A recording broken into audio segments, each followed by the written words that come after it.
እጅግ አስገራሚ ነው። አስገራሚ ጸበል መፍለቁ እየተገለጸ ይገኛል። ትናንት ማታ በጎንደር በምስራቅ ደንቢያ ወረዳ ቆላድባ ከተማ በዋርካው ላይ እንግዲህ የታየው የቅድስት ኪዳነ ምሕረት ተአምራዊ ምስልም በርካቶችን እያነጋገረ ነበረ። አሁን ደግሞ እንግዲህ ሌላ እጅግ የሚያስገርም ተጨማሪ ተአምር መከሰቱ ነው እንግዲህ እየተነገረ የሚገኘው። ለምን እያነጋገረ ያለው በጎንደር የታየው ድንቅ ተአምር ምንድነው? ዓለም ሁሉ ወደ ታላቁ ኦርቶዶክስ ተዋሕዶ ቤተክርስቲያን እየጎረፈ ሲሆን በዙሪያም መረጃዎችን ሰጣቸዋለሁ። አቶ ክርስቲያን ታደለ የመንግስት ወጪ አስተዳደር ቋሚ ኮሚቴ ሰብሳቢ ሆኖ መንግስትን ከምዝበራ ያዳነ በሰላማዊ ትግል በእጅጉ የሚያምን ሰው ነው። ለጊዜ እየማቀቀ ያለው ጀግናውና ቆራጡ የሕዝብ ተወካዮች ምክር ቤት አባሉ አቶ ደሳሉ አበባው ለፍትህ ሚኒስትር ስለ ክርስቲያን ታደለ የተናገረ ሲሆን ታላቅ የምስራችም ተሰምቷል። በዙሪያም መረጃዎችን ሰጣቸዋለሁ። Yo chat, who lives in Ethiopia? I'm from Ethiopia, but I live in USA. የዓለማችን ቁጥር አንዱ ስትሪመር አይሾ ስፒድ ኢትዮጵያ መምጣት ያላፋት ዝማሬን ሊታደም እንደሆነ ገልጿል። በዙሪያም መረጃዎችን ሰጣቸዋለሁ። Yo chat, who lives in Ethiopia? ሰላም በመላው ዓለም ላይ የምትገኙ ውድ ቤተሰቦቼ እንዴት ናችሁልኝ? እኔ ደህና ነኝ። ቸሩ መድኃኔዓለም የተመሰገነ ይሁን። በዛሬው ቆይታችን እጅግ በጣም ቁም ነገር አዘል ቪዲዮዎችን እየላችሁ መጥቻለሁ። ከእናንተ የሚጠብቀው እንደተለመደው ቪዲዮን ላይክ እና ሼር ማድረጋችሁን አትርሱ። ዳዩ ወደ ዕለቱ ቪዲዮ። የምክር ቤት አባላችን አቶ ክርስቲያን ታደለ የመንግስት ወጪ አስተዳደር ቋሚ ኮሚቴ ሰብሳቢ ሆኖ መንግስትን ከምዝበራ ያዳነ በሰላማዊ ትግል በእጅጉ የሚያምን ሰው ነው። እንግዲህ እየማቀቀ ያለው በስር የሀገራችንን የፖለቲካ ብሎም የፓርላማ ታሪክ የቀየረው ለእውነትና ለሀቅ የሚታገለው ጉምቱ ፖለቲከኛው ነው ክርስቲያን ታደለ ነው። ክርስቲያን የተወለደው እንደ አውሮፓውያን አቆጣጠር በጃንዋሪ 1987 በአማራ ክልል ቋሪት ተብላ በምትጠራው ስፍራ ሲሆን ለትምህርት እድሜው እንደደረሰም ከቀሳውስት ትምህርት ቤት ይጀምርና ሁለተኛ ደረጃ ትምህርቱን በፍኖተ ሰላም በከፍተኛ ብቃት ያጠናቀቅና ጎንደር ዩኒቨርሲቲን በመቀላቀል የመጀመሪያ ዲግሪውን በሶሺዮሎጂ ይጨርሳል። ክርስቲያን ያኔ ገና ከልጅነቱ ጀምሮ በአካባቢው ላይ ለተገፉት ፍርድ ለተጓደለባቸው ሁሉ በተማረባትና ባወቃት ነገር ሁሉ ይሞግት እንደነበረ ታሪኩ ወደ ኋላ ያሳያል። በመቀጠልም በአዲስ አበባ ዩኒቨርሲቲ የማስተርስ ዲግሪውን በፐብሊክ ሄልዝ መጨረስ ሳይማር ያስተማረውን ህዝብ በጤና ብሎም በሌሎችም ህዝብ ተኮር ጉዳዮች ሊያገዝ አህዱ ብሎ እንቅስቃሴውን ይጀምራል። በዚህም ኢቦላ በተከሰተ ወቅት ከባድ ሚሽን ተቀብሎ ከሀገር አልፎ በዓለም አቀፉ የማይረሳ በርካታ ስራዎችን በመስራት ፕሮፌሽናልነቱን ለዓለም ለማረጋገጥ ችሏል። ታዲያ ይህ ጊዜ ካለፈ በኋላም ክርስቲያን በተወለደበት አካባቢ ህዝብን በመወከል አስቀድሞ የተማረውን ዲግሪ የተቀበለበትን ሶሺዮሎጂ ካለው ብቃት ጋር በማዋሃድ ከህዝብ እጅግ በጣም ከፍተኛ ድምፅን በማግኘት የህዝብ ተወካዮች ምክር ቤት አባል በመሆን የሀገራችንን ፓርላማ ለመቀላቀል በቅቷል።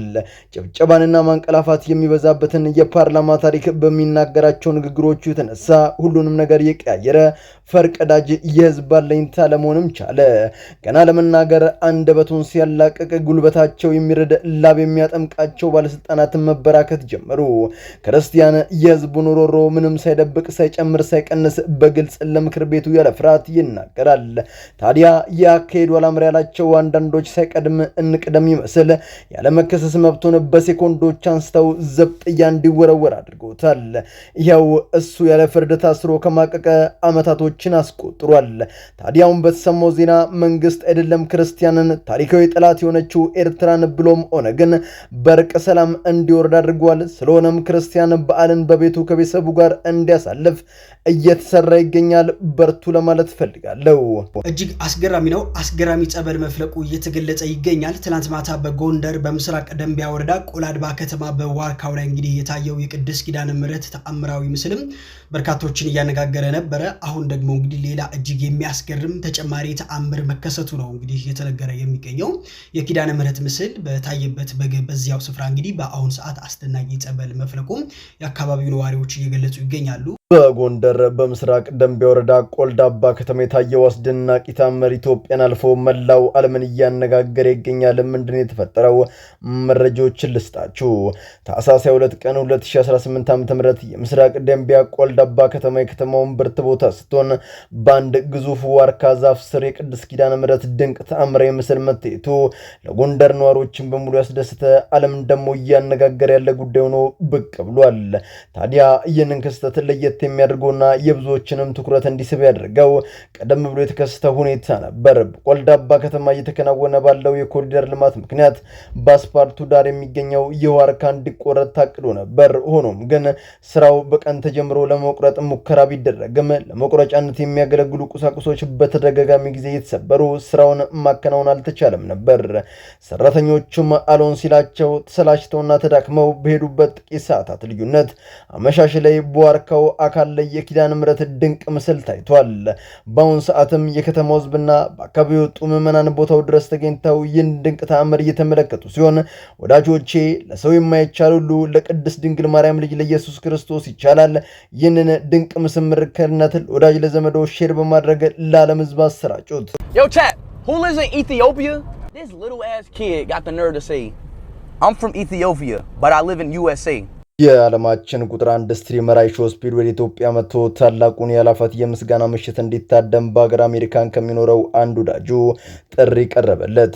አይሾ ስፒድ ገና በልጅነቱ ሲሆን ዩቲዩብ መስራት የጀመረው ለወደደው ነገር ተስጦን እንዲሁም በርከት ያሉ ወጥ ያሉ አስደናቂ ተግባሮቹን በበርካቶች ዘንድ እንዲወደድ አድርጎት ገና በዮቹ ዕድሜ ክልል ውስጥ 47 ሚሊዮን ተከታዮችን ማፍራት የቻለ ቁጥር 1 የዓለማችን ስትሪመር ሲሆን የዚህ ስትሪመር ወደ ሀገሯ መግባትን ተከትሎ ቻይና በአግባቡ መጠቀም የሀገሯን ቴክኖሎጂ እድገቶችን ከተሞቿን ሌሎችን ማስገራሚ ባሎቿን እንዲታወቅላት አድርጋለች።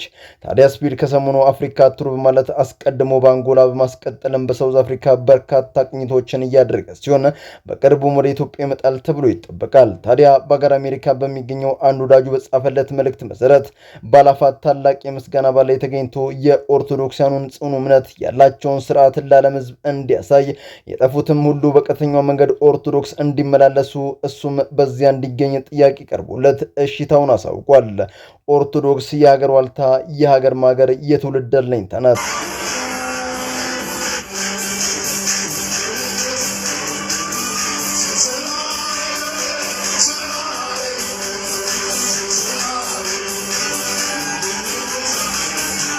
ኦርቶዶክስን መምሰል እንጂ መሆን አይቻልም። ለበጋሻው አድርሱለት። በጋሻው በጥቅም እንደ ይሁዳ ተገዝቶ የቀደመውን ከአምላኩ ጋር የነበረበትን ጊዜ እንደሚናፍቅ ሁሉ ዛሬም ኦርቶዶክስ ናፍቆ የምስጋና ንዋያተ ቅዱሳቷን ዘርፎ አብዶ ማሳበድ ከጀመረ እነሆ ሰነባብቷል። በጋሻው የነበረው ጸጋው ተገፎ ዛሬ ላይ እንደሌሎች ሐሰተኛ ነቢያቶች ቃሉን ትቶ ምድራዊ ጥቅሞችን ይሰብክላችኋል። ወዳጆቼ ፈጣሪ አምላክ እንዲህ ካለው ፍጻሜ ይጠብቃችሁ እያልኩ እኔ ከወዲሁ ሰናበታችኋለሁ። በመላው ዓለም ላይ የምትገኙ ውድ ቤተሰቦቼ ለዛሬ እናንተን ያስተምራሉ፣ ይጠቅማሉ፣ መረጃ ምናሉ ብዬ ያሰብኳቸውን ቪዲዮዎች በዚህ መልኩ አቀረብኩላችሁ። በቀጣይ በሌሎች አስተማሪ ቪዲዮዎች እንገናኛለን። ለዚህ ቻናል አዲስ ከሆናችሁ ምን እየጠበቃችሁ ነው? መለስ እያላችሁ ሰብስክራይብ፣ ላይክ፣ ሼር ማድረጋችሁን አትርሱ። ባላችሁበት ሁሉ ክፉ ሳይነካችሁ በሰላም በቸር በጤና ቆዩልኝ። ይመቻችሁ።